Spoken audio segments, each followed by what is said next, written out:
Olá, sejam todos bem-vindos e bem-vindas a mais um episódio do podcast Na Minha Quebrada. Esse projeto foi aprovado pela Política Nacional Aldir Blanc 2024 e tem o objetivo de trazer as potências das periferias, trazendo as suas ações, os grupos que dialoguem com a questão do meio ambiente. Meu nome é Fabiana Lima, eu sou jornalista e produtora cultural e hoje eu estou assim com dois convidados mais que especiais, Neri Silvestre e seu Luiz. E aí eu queria começar com o Neri Silvestre para ele falar um pouquinho dele, né, o que ele faz no território. Então vamos lá. Pelos alto-falantes do universo, vou louvar-vos aqui na minha lua. Um trabalho que fiz no outro planeta, onde nave flutua e disco voa. Fiz meu marco no solo marciano, num deserto vermelho e sem garoa. Bem na praça central, um monumento embeleza meu marco marciano. Um granito em enigma recortado pelos rudes martelos de Vulcano. Uma esfinge perfil contra o poente, guardiã imortal do meu arcanjo. Boa tarde, eu sou Neri Silvestre, sou lá do Jardim Santo André, sou daqui do Jardim Santo André. Atuo na cultura aí desde de 95, 94, mas essa ideia de cultura que a gente tem, a gente acaba entendendo que a gente nasce ser cultural, como disse o indígena Guarani que eu vi, ele disse, a gente não faz cultura, a gente é a cultura, então por ser a cultura e por ser parte dessa cultura, isso é importante, porque eu sou uma parte dessa diversidade cultural, a gente vem desenvolvendo trabalho, não só no Jardim Santo André, mas acho que em todos os cantos que a gente pode, com essa coisa da gente estar divulgando essa ideia ampla de cultura, de políticas culturais, de turismo de forma ampliada, enfim. É algum tempo, e esse algum tempo ele trouxe alegrias, tristezas, felicidades, deu condições de a gente fazer muita coisa, mas também trouxe aborrecimentos. Não é um campo muito fácil, a gente precisa entender que a cultura ela está sempre em construção, a política cultural, não a cultura. Neri, eu sei que você tem muita coisa para falar e a gente ainda vai ter tempo para isso, mas eu gostaria que o seu Luiz se apresentasse, de onde você veio, onde você nasceu, onde você está agora. Eu nasci na cidade de Somente de Una, Pernambuco. Nasci em 1946, tem 79 anos. E lá eu faço minha hortinha pro lado de lá. Pronto, almeirão, Araponópolis tem bastante. Tem hortelã para remédio, tem outra hortelã da grossa também. Tem um bocado de remédio aí, as mulheres pedem. Às vezes pergunta quanto é, eu digo não é nada não. Aí pega R$2, eu digo não preciso não, fico com ele, cadê depois você vem buscar mais. Maravilha, eu gostaria de dar, seu né? Luiz, maravilha. Eu gostaria de dar, não gosto de vender nada. Eu queria... Porque a terra dá, a gente dá também. Tá certo, tá certo.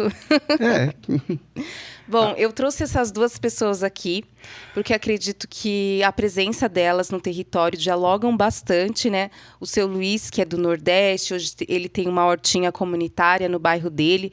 Mas aí o Neri, entre tantas coisas que ele faz, né, como produtor cultural, ele agora está como guia turístico. Eu queria que ele dissesse pra gente um pouco dessa experiência, o que é o TBC, né, que é uma coisa que ele está mais engajado. Explica pra gente que está acompanhando esse programa.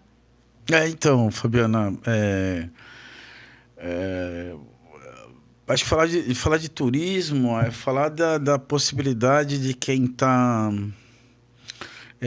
à margem. É como falar de cultura, né? E eu, quando comecei a me envolver no turismo, eu me envolvi no turismo porque eu descobri que o turismo ele era algo além daquilo que já é dado, né? Como se fosse aquelas viagens para Disney, ou viagem para Europa, ou viagem para, sei lá, para qualquer lugar do mundo, não, né?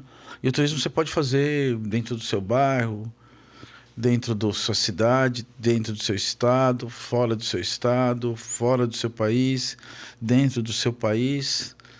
E a gente vai descobrindo, eu fui entendendo que era possível fazer o turismo de base comunitária, entendeu o turismo de base comunitária como uma possibilidade de, além do recurso, era um modo da gente alavancar essa ideia de ação de base comunitária. O TBC é uma ação de base comunitária, um turismo que tem muito a ver com essa questão nossa que está às margens, que é de conseguir unir pessoas em torno da melhoria da qualidade de vida de quem acessa e de quem desfruta e também de quem desenvolve a ação. Então é uma ação mais complexa, né? Porque é um turismo responsável, de baixo impacto, e ele precisa ser reconhecido, valorizado, mas para tudo isso a gente tem uma mentalidade que é uma mentalidade sobre políticas públicas. Então a gente acredita que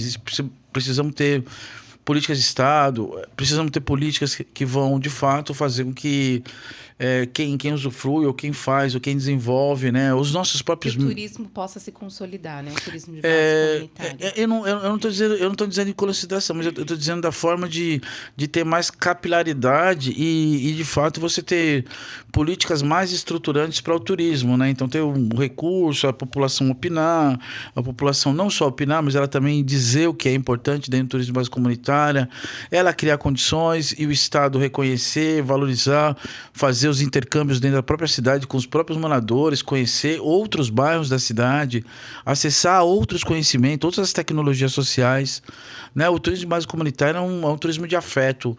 Ele afeta porque ele mostra a nossa potência dentro daquilo que a gente está fazendo.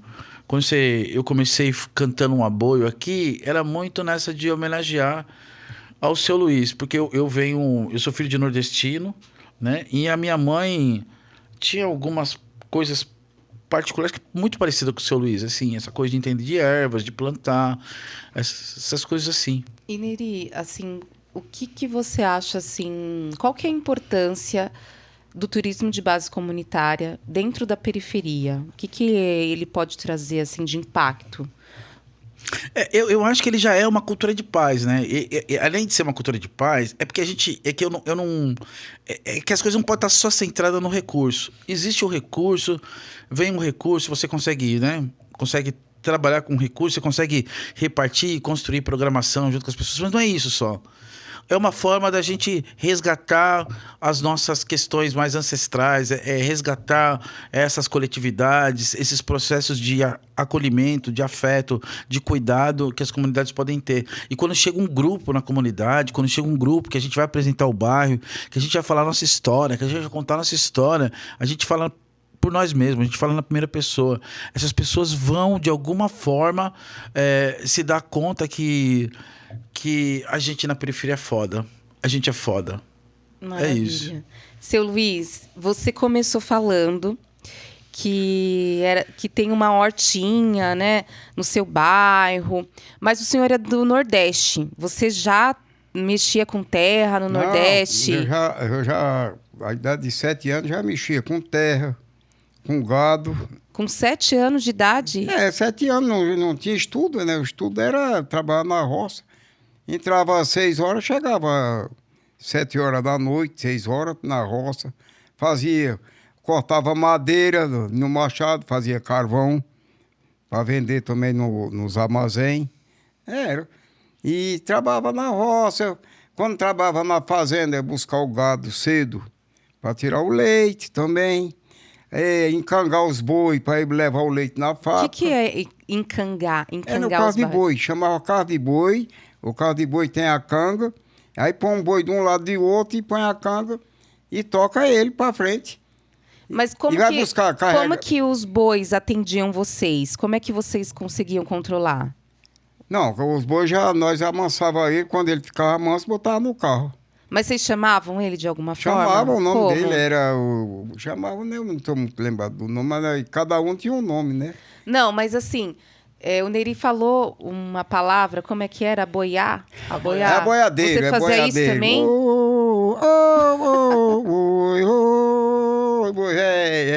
Boiava muito. E que nós levávamos o gado, tirado de uma fazenda. Que aquela fazenda já não tinha pasto.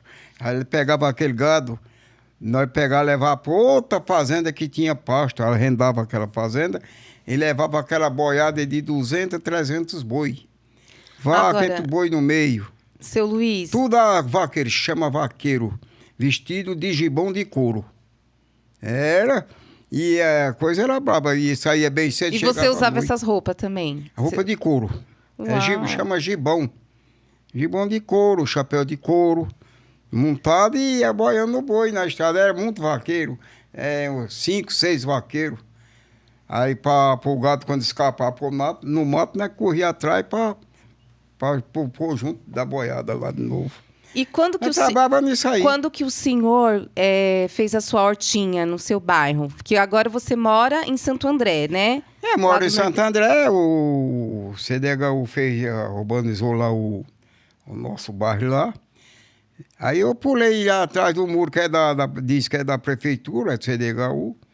Comecei a limpar o mato lá, descobri a roça lá e comecei a plantar e aguar. Plantar meirão, araponobe, couve, um bocado de verdura. As mulheres passavam, achavam bonito, perguntavam, pedia para comprar. As mulheres, não era só mulher, não, era homem também. Pedia para comprar, eu dava, pegava um monte e dava. E quanto é? Eu digo, não é nada não. Nunca cobrei nada de ninguém. Às vezes ia dar R$2, 3, não, pode deixar aí. Eu dava, no outro dia vinha mais outra, tinha vez que vinha 2, 3 vezes por dia.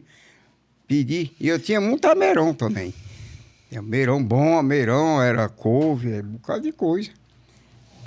Neri, e uma pergunta para você. A periferia, ela sempre foi vista como um lugar assim de violência, um lugar feio. Eu, pelo menos, quando eu penso em turismo, não vem a primeira imagem fazer turismo na periferia, né? Mesmo morando na periferia.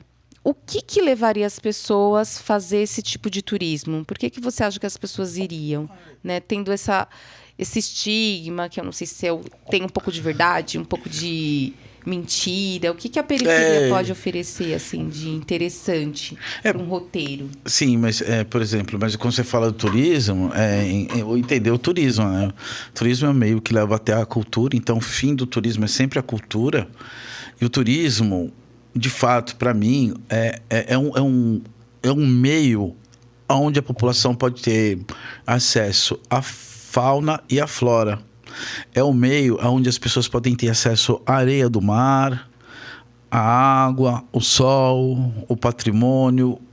Tudo isso faz parte dessa ideia de turismo, né? O turismo não a pessoa não vai fazer turismo para ela ter a pessoa simples, né? Ela não vai para a praia, ou as pessoas não vão para a praia para tomar cerveja e comer camarão. Elas vão para a praia para contemplar e se ver, se olhar, se enxergar, sentir o cheiro, né? Ela vai para o mato para ela conhecer a mata, ela vai para poder ter momentos de reflexão, né? Então, eu acho que o turismo, ele passa muito por esse campo, né? Entender o turismo no seu sentido amplo e uma forma, não só uma forma mercantilizada, uma forma que só tenha como possibilidade a ideia que o turismo feito no Brasil é ruim porque é feito dessa forma, ou ele é menos valorizado porque é o turismo social, porque é o afroturismo, porque é o turismo de base comunitária, mas também ele dá a possibilidade das pessoas entenderem assim, que o turismo não é para todo mundo, o turismo é um direito, as pessoas precisam acessar o turismo, precisam viajar para que elas possam dividir e compartilhar mais.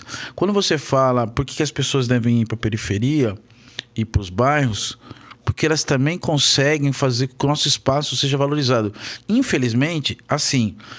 Então, você tem um grupo de pessoas que está interessado de ir para um bairro, conhecer a história do bairro e ver as potências que estão no bairro. Ver as pessoas que se relacionam, como se relacionam, conhecer uma horta comunitária. Está do lado de um grande mamulengo, um maluco, né? Que é esse caso nosso, né? De somos malungos, mas também quando o seu Luiz falou aqui, eu fiquei pensando, né? Porque eu sempre escuto, né, a música do Lenine, né? Sou mameluco lá de São Bento do Una. vindo no baque solto do maracatu, eu sou o alto de Ariano, sou a Suna. Na festa de Caruaru, sou frecaneca do pastor e do faceta, levando a flor da lira da Nova Jerusalém. Então tudo isso é um roteiro, ele está falando quase um roteiro para você conhecer. Então você vai lá em São Bento do Una para ver os mamulengos. Aí você vai para Bezerros conhecer os papangu. Aí você vai para a Zona da Mata e você vai conhecer os maracatus de baque solto, de baque virado. Então você... Essa própria música Leão do Norte, do Lenine, ela já dá essa... E aí a gente está falando da música porque é para pensar, né? Então quando eu estou pensando assim, o Jardim Santo André. O Jardim Santo André é quando eu ia lá na Biquinha, que é onde você mora, que hoje em dia tem casa, ou quando eu ia jogar bola lá no Ceará, ou quando eu ia não sei aonde. Só que a gente adaptou isso aí para cá. Então a gente vai lá para conhecer a Maria, a gente vai lá para conhecer a Gláucia, a gente vai conhecer a Marcela, vai conhecer a Fabiana, a Luana, vai conhecer o time do Vila Suíça, vai conhecer todos aqueles mais velhos, o Nunuca, né, o Pelé. Então toda aquela galera, né, que tem ali, toda aquela gente faz cultura, toda aquela gente tem coisas potentes para trocar, tem ideias, são pessoas que precisam ser respeitadas, né? Eu tô aqui com o seu Luiz, com o respeito, e o seu Luiz é um patrimônio cultural da cidade. O senhor tem 75 anos, tem um conhecimento... 79 anos. 79 anos. Ele tem um conhecimento, tem um conhecimento ancestral e consegue, de forma simples, mostrar como é viver dentro da cultura. Porque ele é a própria cultura falando. Trazer a cultura dele do Nordeste para cá, para Santo André, para periferia. Mas eu acho que é mais ser estimulado a poder falar sobre sua cultura e mostrar sua cultura do que propriamente trazer sua cultura. Porque aí a gente vai usar a alteridade. Quando você usa alteridade, é no sentido de vamos lá para ver e conhecer quem está lá na quebrada e vamos ver o que é e como é, como eles se financiam, como que eles vivem lá, como que é a ação deles, por que essa ação é tão importante, por que ela tem essa ideia de missão, de cultura de paz, sem precisar falar que é cultura de paz. Porque o encontro... A cultura do encontro, que é a cultura viva, ela mesmo já direciona a gente para fazer um diálogo sobre essas questões. Neri, você falou de cultura viva e eu acho assim que é uma coisa extremamente importante da gente falar o que é a cultura viva, qual que é a importância dela para nós. Mas antes da gente chegar nisso, porque eu quero ir para esse ponto, eu queria, assim, perguntar para o seu Luiz, né? Porque você falou que você trabalhou na roça desde os 7 anos de idade, veio para cá, para Santo André, provavelmente também era um homem trabalhador, mas lá no Nordeste, por exemplo, vocês não iam para festa, não dançava, não curtia, era só trabalho? Conta pra gente aí. Não, quando era na noite, nós ia no sábado, nós ia para a feira. Quando chegava da feira, nós via um som lá na estrada, lá atrás do mato, nós ia naquelas casas. Chega lá, tinha um bocado de gente dançando, outros tocando violão, outros sanfona, bateria. Aí nós entrava lá, ficava na porta, em pé. Aí tinha pouco chegava o dono da casa, os filhos do dono da casa, com a caixinha de alfinete, aquele lacinho vermelho. Botava aquele lacinho vermelho. Aí quanto é a cota? Naquele tempo era O que é cota? O que é cota? Não, a cota é pagamento, para pagar para dançar. Aí, quando nós pagava aquele dinheirinho, era 10 tons, 2.000 réis, naquele tempo era 1.000 réis. 2.000 réis, 500 réis, era 5 tostões, que era 500 réis agora, 500 tostão, que agora é cruzar. Agora é real, né? Não, mas tem outro, centavo. Uhum. Mas lá naquela época não era centavo, era 1.000 réis, chama 2.000 réis, 3.000 réis, 4.000 réis, 5.000 réis. Aí vocês pagavam... 100.000 réis era muito. Vocês pagavam para dançar? Aí eu perguntava quanto é a cota, caso é 2.000 réis. Aí pagava, ele botava o alfinetinho. E o que vocês dançavam? Que música que tocava naquela época? Música Luiz Gonzaga, da Jacinto Silva, trio sertanejo, que é baiano. O meu cunhado também tocava 8 baixo. E tocava muito. E você também tocava, o senhor? Não, eu não tocava nada, não. Eu tentava batendo lá nas zabumbas, mas não aprendi a tocar nada, não. Eu vim mexer com sanfona aqui, em São Paulo. Então você toca hoje em dia? Não, toca besteirinha, mas toca. Agora, Não fui em escola nenhuma, não. Eu aprendi em casa mesmo. não é uma grande escola, mas você é uma grande escola Aprendi como em casa disse mesmo, né? o Neri. Já fui fazer uma tocada lá na escola um tempo, né? Foi um ano atrasado, parece. Verdade, o ano passado, né? Você foi tocar né? sanfona. Lá na escola. E lá nós pegava o carro de boi, botava o leite da fazenda e ia levar na fábrica, que nem eu falei no instante, ia levar na fábrica, que lá tinha uma fábrica que chamava Fábrica Silp, de fazer leite em pó. Então aquelas fazendas levavam tudo para aquela fábrica. E aquela fábrica era pertencia ao governo. O governo de São Bento do Una, Pernambuco. Seu Luiz, assim, falando assim de outra parte, o senhor sempre teve esse contato com as ervas, de plantar. Por exemplo, quando eu fico doente, hoje em dia a gente tem um postinho, que é uma coisa nova, que na época, quando eu era criança, para a gente ir para o postinho, tinha que andar uma légua. O que vocês tinham de cuidado com a saúde? Vocês tinham um médico perto ou então usava o quê? O que se fazia naquela época? Não tinha médico, nós ia lá, pegava uma folhinha da erva lá, lá no norte chamava braúna. Tinha aquela braúna, tava com febre. Uma febre de morrer. Pegava 3 roinhos novos da folha da braúna, que aqui não tem braúna, cá no norte. A braúna, tomava, fazia o chá e se cobria. Menino, aquele suava que molhava coberta todinha de suor. Mãe cobria com outra. Aí, você não sabia para onde a febre ia. Curava na hora. Era febre. Sua mãe já fez isso com você, Neri? Você já se curou através das ervas? Sabe o que é mandioca? Sei, acho que eu sei. Não, a mandioca braba do norte, é daqui vocês não sabem.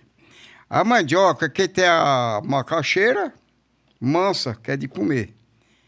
E a mandioca. Nós entrei no partido de mandioca lá, tinha base de 7 anos.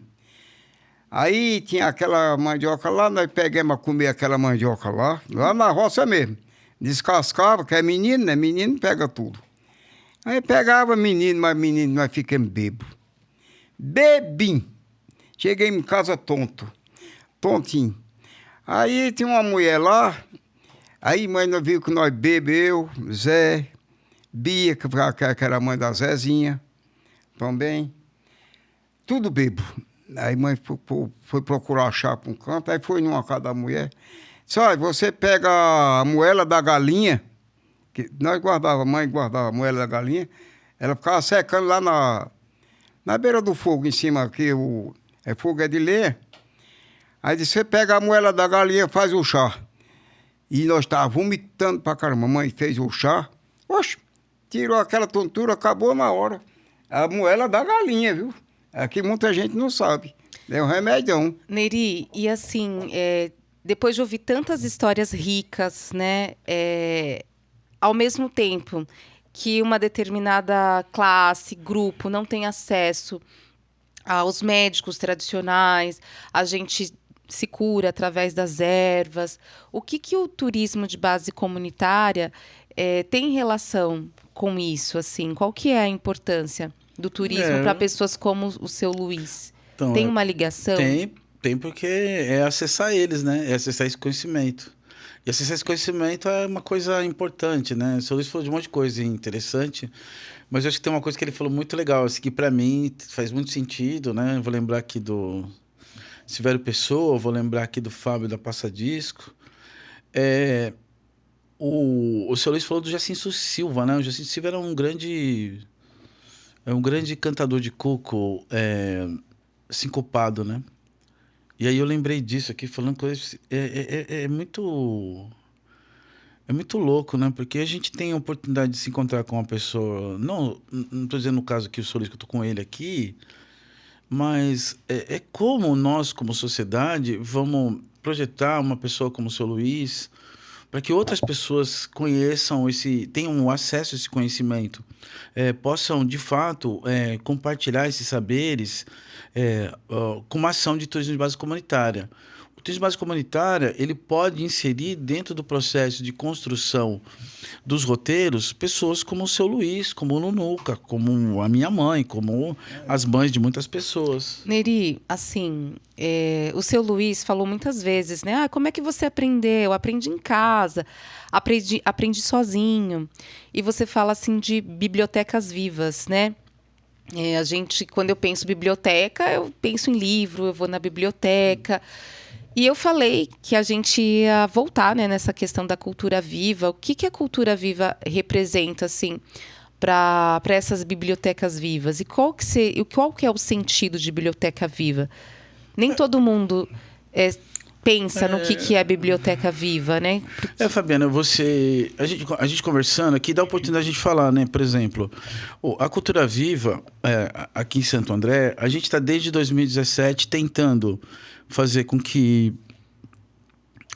os mais velhos possam acessar os recursos. O seu Luiz acho que já foi contemplado, não sei. Já. Então, mas para acontecer tudo isso, é preciso fazer a disputa de imaginário. E dessa vez, nós estamos com a Cultura Viva dentro da PNAB. Então, assim, a gente tem um valor que é 25%, que vai reconhecer. A gente tem que entender que um mestre, uma biblioteca viva, uma mestra, uma biblioteca viva, eles não podem depender de editais por N questões. Eles têm que ter um cadastro, ser reconhecido, valorizado, e aqueles que não têm condição de viajar, de comprar remédio e tal, precisam receber um recurso do Estado perene para que eles possam sobreviver. Mas, além disso, Fabiana, uma ação para o mestre da nossa cultura precisa ter junto a cultura, a assistência social, o turismo, a saúde, a educação, o meio ambiente, a mobilidade, tudo isso precisa estar. Inclusive uma questão de moradia. Muitos dos nossos mestras e mestres vivem de forma precária. É como um coletivo na periferia. Vive de forma precária. Nós só fazemos porque somos teimosos, porque somos loucos. E porque tem um monte de gente que ainda insiste, né? Em ainda achar que cultura é uma coisa e cultura não é o que as pessoas dizem. Cultura é muita coisa. Eu de fato, assim, eu tinha um problema que eu não conseguia compreender como vocês, ou como vendo o seu Luiz falar, assim, ver a riqueza que a minha mãe tinha, porque sempre falaram que nós que moramos no Jardim Santo André, nas quebradas, não tínhamos cultura. Então eu sempre achei que minha mãe não tinha cultura. Que tudo aquilo que ela falava era uma coisa tosca, entendeu? E não era uma coisa tosca, era uma coisa importante, porque ela tinha grãos, ela trazia, ela por Nordeste, ela trazia as favas, uma fava rajadinha, uma fava branca, uma fava vermelha, aí ela trazia as cascas de angico, a casca de não sei o quê, ela trazia, tudo isso ela trazia, ela fazia uma matula e trazia de volta, o que ela levava de frango e farofa dentro do ônibus para comer 3 dias, que é o que ela fazia, porque ela conservava o frango dentro da farofa, ela, na volta, essas caixas, esses lugares, vinham com as riquezas naturais de Pernambuco, do sertão lá do Riacho do Negro, lá de Oricuri. Neri, assim, quando você fala isso, eu relembro, eu tenho memórias, assim. Um dia eu estava num curso, assim, de jornalismo, e eu falava, assim, que a gente não tinha cultura, o pessoal da periferia. E aí eu lembro que o professor falou assim, nossa, mas todo mundo tem cultura. E demorei um tempo para entender o que era esse sentido de cultura amplo, né? De que o nosso território, apesar de não ser reconhecido, né? Ele tem muito a nos ensinar. E aí eu queria, se a gente já está caminhando para o final, eu quero agradecer a presença de vocês, mas antes disso, né? Queria que você falasse, assim, de alguma experiência sua que você já viveu, né? Como turismo de base comunitária, algum lugar que você já foi, algum ponto, porque a gente falou muito de forma ampla, né? Mas você não deu um exemplo, assim, de experiência, e seria muito bacana trazer, assim, pra gente. Eu vou falar, mas eu vou falar alguns rápido, mas assim, sim. Mulheres do Gal, o nosso roteiro na quebrada, nas beiras da borda do campo, os roteiros lá no Quilombaque, os roteiros na Ilha de Ana, os roteiros nas comunidades indígenas do estado, ou lá no Jaraguá, ou aqui em Bertioga, ou lá no sul, em Peruíbe. Então, A gente tem inúmeras ações, né? Que estão pipocando por E aí. se alguém quiser assim, conhecer mais do seu trabalho, que página assim, onde pode encontrar? É que eu de fato sou um militante, como militante, eu não vendo coisas, né? Eu quero entender os processos e quero fazer com que esses processos, de fato, cheguem na gente e a gente tenha a possibilidade de mostrar o turismo de forma ampla, mostrar o que é importante para nós, como as pessoas devem se relacionar com o turismo e como elas devem fazer. Por exemplo, toda vez que você sair de casa, você tem que reparar tudo que está ao seu redor. Você sempre vai notar uma coisa diferente. E a partir desse olhar, de olhar para tudo e para todos e para tudo que está acontecendo, que você vai modificando seu olhar e vai entendendo que o turismo está do lado da sua casa, está na calçada da sua rua. Gente, eu me sinto contemplada com essa conversa. Eu acho que seria conversa sempre uma tarde inteira. Foi um prazer, né, reencontrá-los, né? Eu sei que tem muita coisa assim que a gente poderia falar. Eu sei que o seu Luiz também tem uma página, a gente não falou sobre isso, mas quem quiser conhecer, né, tem Luiz Tem História, né, no Instagram, onde ele mostra ali, o trabalho dele na horta, conta algumas histórias. O que você gostaria de deixar de mensagem para esse momento, assim, que você participou desse podcast? Muito obrigado, foi um prazer fazer essa entrevista com você e muito obrigado. Que Deus abençoe vocês. E deixar uma frasezinha aqui, que é da música do Lenine, mas é do Guimarães Rosa, né? Qualquer amor já é um pouquinho de saúde, um descanso na loucura.